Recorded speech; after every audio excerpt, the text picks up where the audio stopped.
Amen. On acclame la parole de Dieu. Je bénis le Seigneur de cette grâce qui me fait à nouveau de partager la parole. Et voici qu'après le Fils, le Père prend la place pour partager.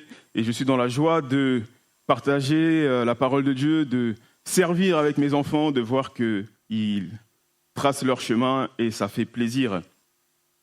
Alors, on est dans... Ouais, j'essaie de ne pas faire de transition parce qu'après ça, là, on est dans la sortie de la fin de ces 40 jours de jeûne. Il nous reste, comme l'a dit Roveline, quelques jours. Et la semaine dernière, je me suis retrouvé dans un exercice un peu bizarre. C'est-à-dire que j'étais en télétravail à la maison et je regardais ma cuisine et il s'est passé quelque chose. J'étais comme... souvent, ça arrive quand on est dans le désert et puis on voit des mirages. On voit de l'eau, on voit des choses. Et moi, je voyais des plats monter comme ça dans la cuisine. Je voyais des recettes commencer à se construire. Et parce que j'avais envie de manger. Et ce jour-là, je me suis dit, mais waouh, est-ce que je vais m'en souvenir quand je vais sortir de ce jeûne ? Et puis, on est rentré de 15 jours de temps de repos au Congo. Et je suis arrivé à la maison et j'ai regardé aussi l'état de la maison. Et j'ai dit, tiens, il y a des toiles d'araignée que j'avais enlevées, il y avait des trucs que j'avais nettoyés qui sont revenus. Et comme vous savez, quand j'introduis comme ça, je pose toujours une question qui est complètement à la renverse de ce dont je vais parler. M'est venue une question. Êtes-vous en train de reconstruire Sodome et Gomorrhe ? Je repose la question. Êtes-vous en train de reconstruire Sodome et Gomorrhe ? Je fais souvent cet exercice comme l'Ecclésiaste, je m'assois et j'observe. Et je me rends compte qu'il n'y a rien de nouveau sous le soleil. Les araignées que j'enlève chez moi reviennent, la poussière que je nettoie chez moi revient. Voilà deux exemples qui illustrent peut-être un stand-by que nous avons mis en se disant qu'à la fin de ces 40 jours de jeûne, on va récupérer, on va reprendre, on va se plonger dans ce qu'on a laissé avant de commencer les 40 jours de jeûne pour se dire on va reprendre et continuer avec. Êtes-vous en train de reconstruire Sodome et Gomorrhe ? Et je ne vous dis pas la reconstruction de Sodome et Gomorrhe dans la vallée du Jourdain. J'ai juste 2 points que je vais partager avec vous aujourd'hui. Le premier point, c'est que représente Sodome et Gomorrhe ? Que représente Sodome et Gomorrhe ? Si on attaque Sodome et Gomorrhe comme ça, je pense qu'on va tous être d'accord, voilà, on va parler du péché et tout. Mais pour moi, Sodome et Gomorrhe démarrent depuis Genèse chapitre 13. Et Genèse chapitre 13, du verset 7 à 13, on va le lire rapidement, s'il vous plaît. Genèse chapitre 13, du verset 7 à 13. La Bible dit qu'il y eut querelle entre les bergers des troupeaux d'Abraham et les bergers des troupeaux de Lot.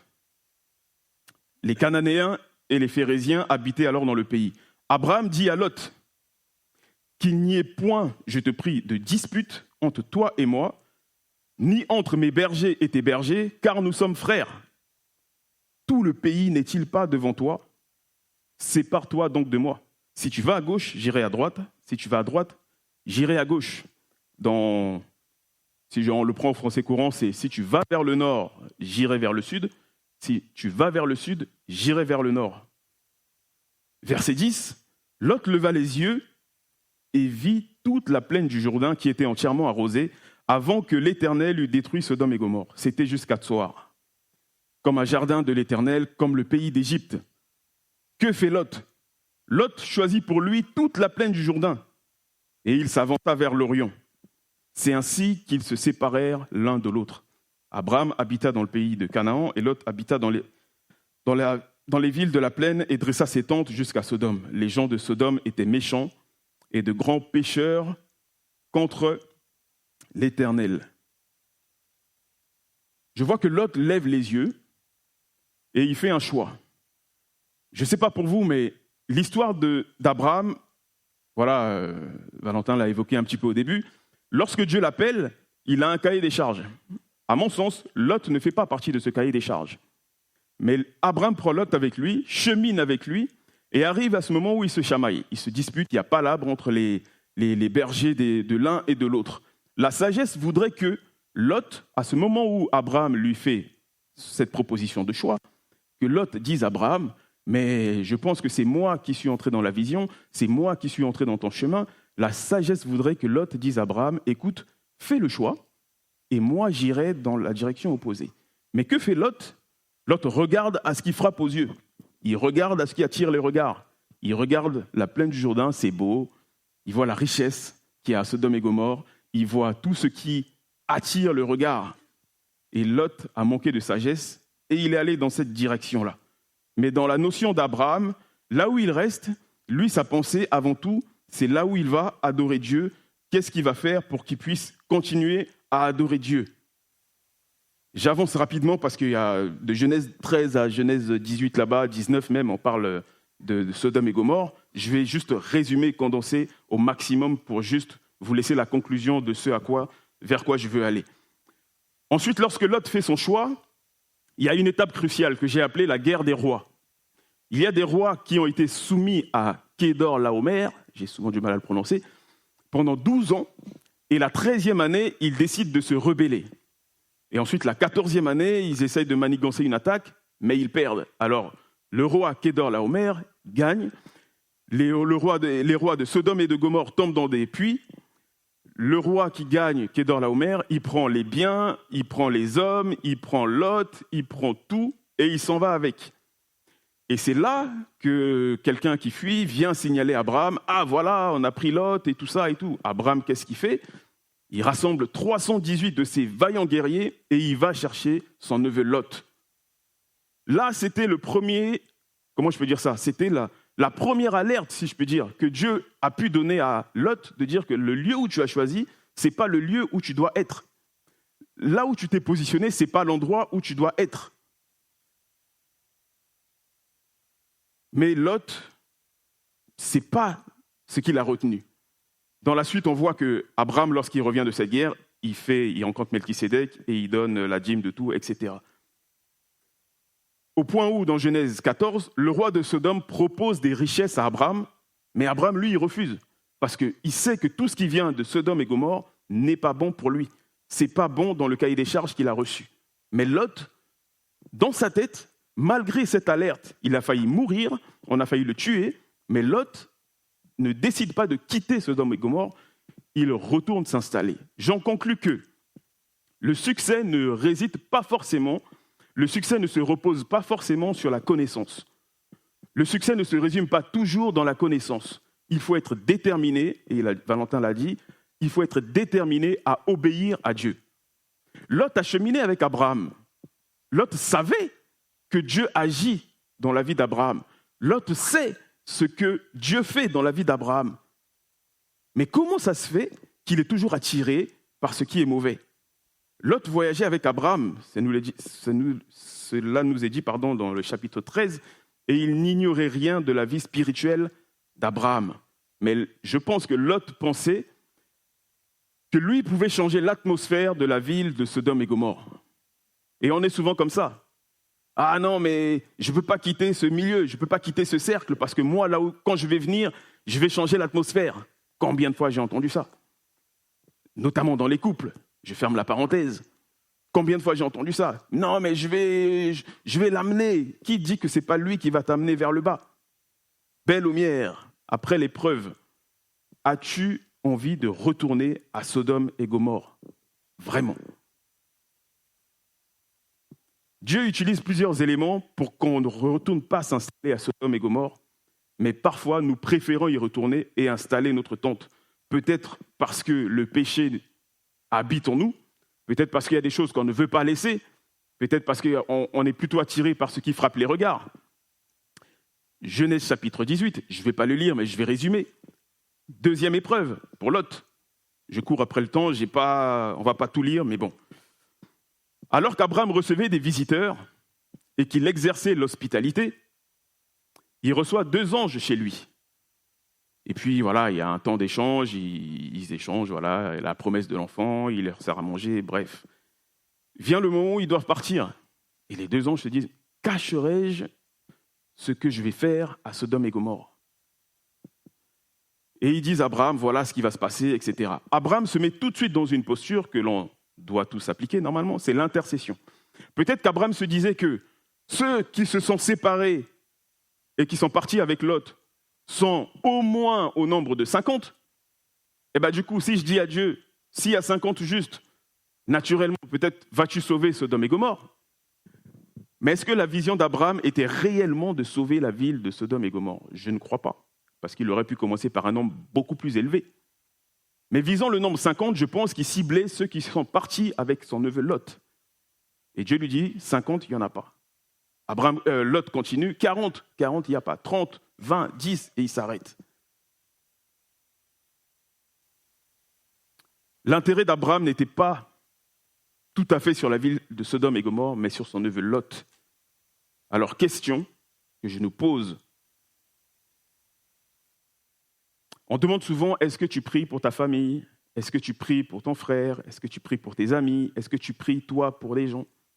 Mais je pose la question inverse. Est-ce que tu t'es déjà demandé qui intercède pour toi? Est-ce que tu t'es déjà demandé qui fléchit le genou pour toi? Est-ce que tu t'es déjà demandé qui dans ta famille prie pour toi? Ou est-ce que tu penses que tes réussites, est-ce que tu penses que ta sécurité, ta santé et que sais-je ne dépendent que de toi? Est-ce que tu penses que tout ce qui te réussit ne dépend que de toi?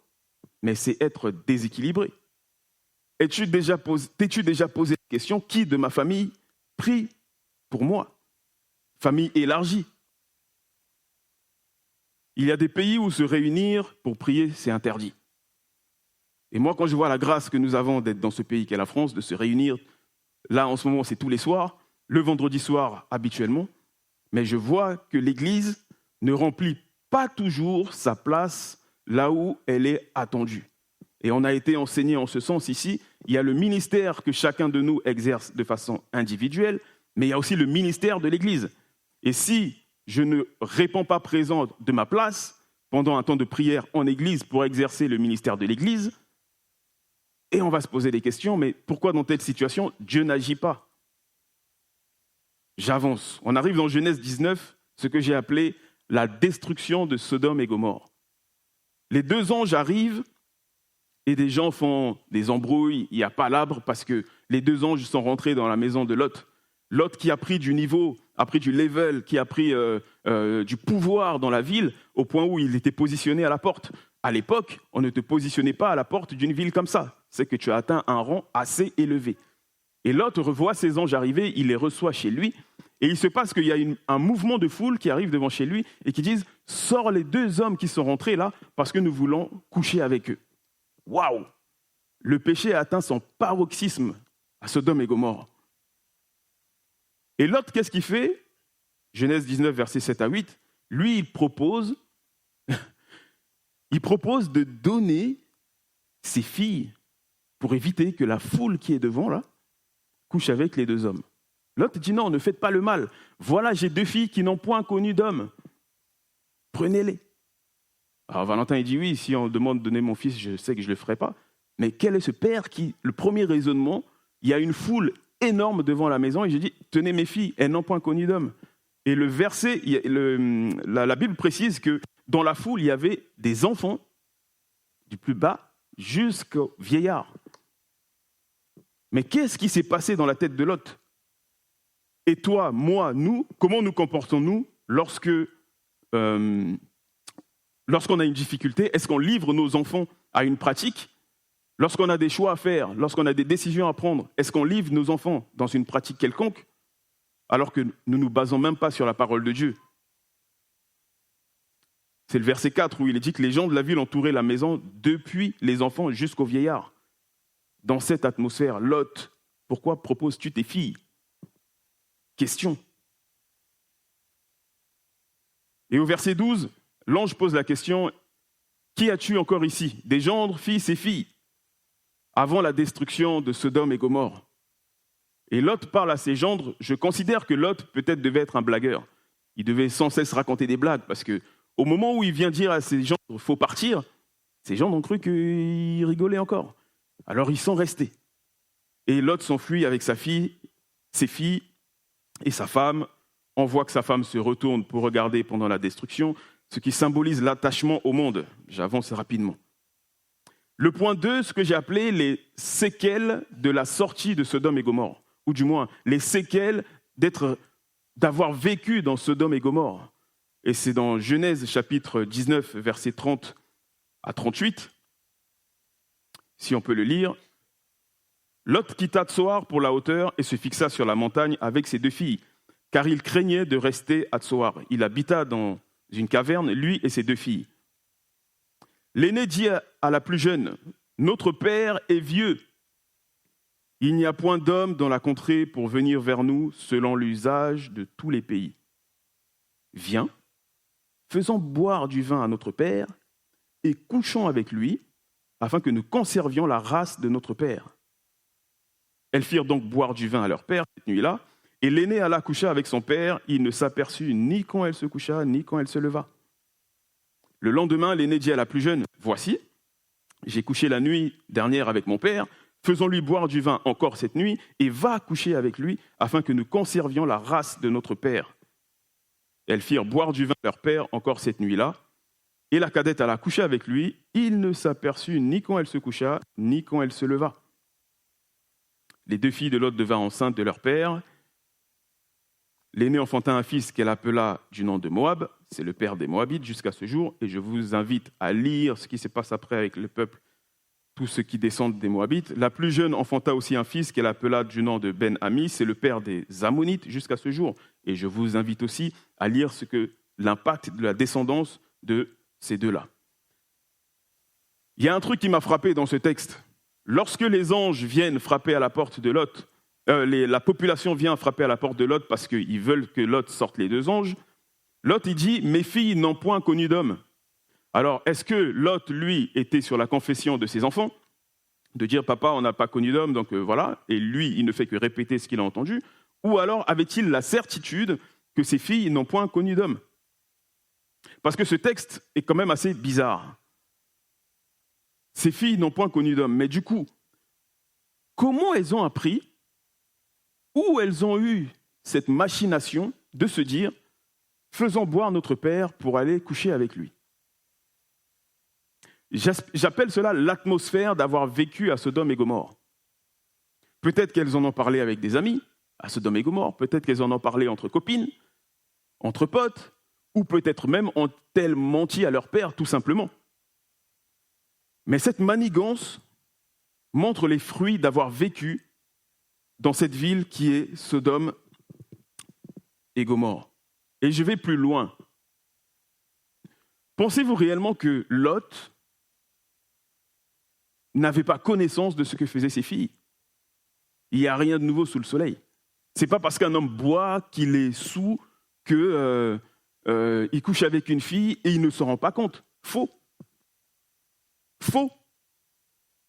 Le corps lui-même le dit quand tu sors de ta, comment on dit ça, de ton ivresse. Le corps te rappelle qu'il s'est passé quelque chose. Il n'y a rien de nouveau sous le soleil. Aujourd'hui, lorsque un couple veut avoir un enfant, on prie pour ça, il y a un acte qui se répète jusqu'à ce qu'il y ait enfantement. Pensez-vous que, comme on dit chez nous, un coup une flamme, c'est-à-dire que l'aînée allait voir le père et tout de suite, la première fois, elle est tombée enceinte. Ça s'est répété plusieurs fois. Avec l'aîné, avec la petite sœur, naturellement. C'est pas la première fois ça s'est fait et tout de suite elle tombe enceinte. J'y crois pas un instant. Il n'y a rien de nouveau sous le soleil. Ça veut dire que Lot lui-même, je pense, et j'en suis convaincu, qu'il était imbibé de l'atmosphère de Sodome et Gomorrhe au point de se satisfaire de cette situation-là. Sauf que pendant qu'il fuyait, là aussi, une petite parenthèse, l'ange dit « fuis vers la montagne ». Quoi qu'il arrive, Sodome et Gomorrhe n'auraient pas été détruits tant que Lot n'était pas en sécurité. Mais Lot, il fait une virgule, il dit non. Le temps que j'aille à la montagne, voilà, je vais mourir, permet que j'aille dans cette ville. C'est cette ville de Tsoar que nous avons lue. Et bien dans cette ville-là, à un moment, il a eu peur, c'est là où il sort de la ville. Mais s'il a peur, c'est qu'il y a des gens dans cette ville. Donc quand ses filles disent « Viens, on fait boire notre père, parce que voilà, c'est la coutume et tout », mais il y a d'autres hommes dans la ville. Pourquoi aller faire cela avec leur père ? Comment ont-elles appris ce mode opératoire ? C'est ça que j'appelle les séquelles des fréquentations, les séquelles de Sodome et Gomorrhe. Aujourd'hui même, combien couchent avec leur père? Combien couchent avec leur mère? Combien de mères, de pères font des attouchements à leurs enfants? Récemment, un homme a été condamné parce qu'il droguait sa femme et il recrutait des gens sur Internet. Ça arrive aujourd'hui, au risque de vous choquer.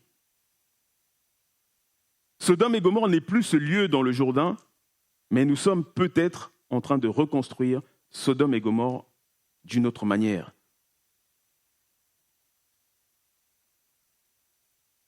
J'en arrive à ma conclusion.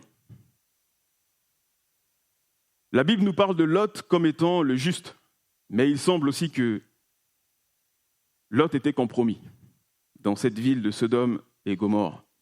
Jésus nous dit dans Luc 17, verset 32, « Souvenez-vous de la femme de Lot ».